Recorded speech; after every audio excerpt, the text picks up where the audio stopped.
Bitcoin इस वक्त $1 लाख के लेवल पर एक बहुत बड़ी लड़ाई में फंसा हुआ है। और देखिए, ये सिर्फ एक नंबर नहीं है, ये एक मनोवैज्ञानिक जंग का मैदान है।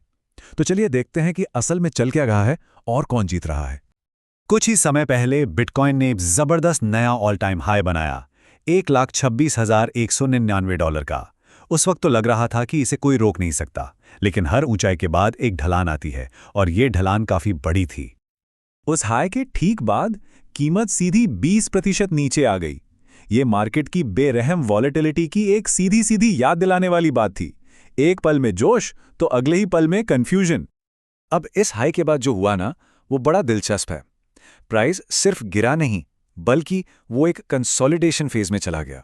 मतलब एक रेंज में ट्रेड करता रहा और फिर एक बहुत जरूरी सपोर्ट लेवल को टेस्ट करने के लिए नीचे आ गया। तो ये $100,000 का लेवल इतना जरूरी क्यों है, चलिए समझते हैं। प्राइस इसके नीचे गया, हाँ, लेकिन सिर्फ कुछ देर के लिए।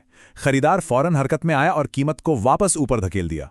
ये एक साफ इशारा था कि इस लेवल पर जबरदस्त बाइंग इंटरेस्ट है। ये एक मजबूत दीवार की तरह है। तो हम आज के मार्केट को एक जंग के मैदान की तरह देख सकते हैं, जहां कुछ खास प्राइस लेवल्स बायर्स और सेलर्स के लिए समझ लीजिए खाइयों की तरह हैं। इन्हीं लेवल्स पर असली लड़ाई लड़ी जा रही है। अच्छा, इस लड़ाई को समझने के लिए एक जरूरी शब्द है सपोर्ट।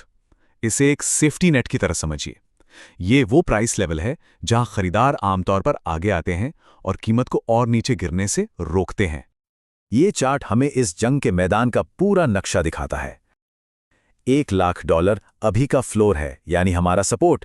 दूसरी तरफ $1,07,000 वो पहली दीवार है, मतलब रेजिस्टेंस, जिसे बुल्स को तोड़ना ही होगा। तो इस लड़ाई के दो मेन खिलाड़ी हैं। एक तरफ हैं बुल्स यानी तेजड़िए, जिन्हें बाहर की खबरों से ताकत मिल रही है, और दूसरी तरफ हैं बेयर्स यानी मंदड़िए, जो अंदरूनी सेलिंग प्रेशर की वजह से हावी हैं। आइए दोनों को जरा समझते हैं। तो देखिए, एक तरफ तो वॉशिंगटन से अच्छी खबरें आ रही हैं, जिससे उम्मीद बढ़ रही है, जैसे कि सरकारी शटडाउन का टलना। लेकिन दूसरी तरफ एक बहुत बड़ी ताकत है, बिटकॉइन के शुरुआती इन्वेस्टर्स, जिन्हें ओजीज कहते हैं, जो सालों से जमा किए अपने प्रॉफिट्स को अब कैश कर रहे हैं, और उनकी लगातार सेलिंग की वजह से कीमतों पर भारी दबाव बना हुआ है। अभी हाल ही में इस लड़ाई में एक बहुत ही अहम मोड़ आया। बायर्स ने प्राइस को एक जरूरी रेजिस्टेंस लेवल के पार ले जाने की कोशिश की, लेकिन वो नाकाम रहे। ये जो छोटा सा जंप था, इसने बुल्स का इरादा तो दिखाया, लेकिन वहां टिक ना पाना एक बड़ा झटका था। इससे ये साफ हो गया कि सेलर्स अभी भी मजबूती से कंट्रोल में हैं। और देखिए, एक एनालिस्ट का ये कोट इस बात की पुष्टि करता है। उनका कहना है कि $1,07,000 पर जो रिजेक्शन मिला वो बहुत अहम है, और ये बताता है कि फिलहाल तो मंदड़ियों यानी बेयर्स का ही पलड़ा भारी है। तो सवाल यह है कि यहां से मार्केट किधर जाएगा? एनालिस्ट्स की नज़र दो खास रास्तों पर बनी हुई है। यही वो मेन सवाल है जो मार्केट में हर कोई पूछ रहा है। क्या बायर्स वापस कंट्रोल ले पाएंगे या सेलिंग प्रेशर बना रहेगा?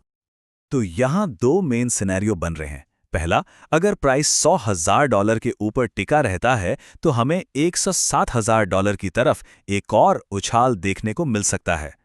लेकिन अगर प्राइस इस जरूरी लेवल के नीचे बंद होता है तो अगली बड़ी गिरावट $90,000 के आसपास तक जा सकती है। इन लेवल्स पर नजर रखना बहुत जरूरी है। तो आखिर में सारी बात इस एक सवाल पर आके टिक जाती है, क्या वॉशिंगटन से आ रही पॉजिटिव खबरें बिटकॉइन के शुरुआती इन्वेस्टर्स की भारी सेलिंग प्रेशर पर काबू पा सकेंगी? मार्केट का अगला बड़ा मूव इसी बात पर निर्भर करेगा कि इस लड़ाई में जीतता कौन है।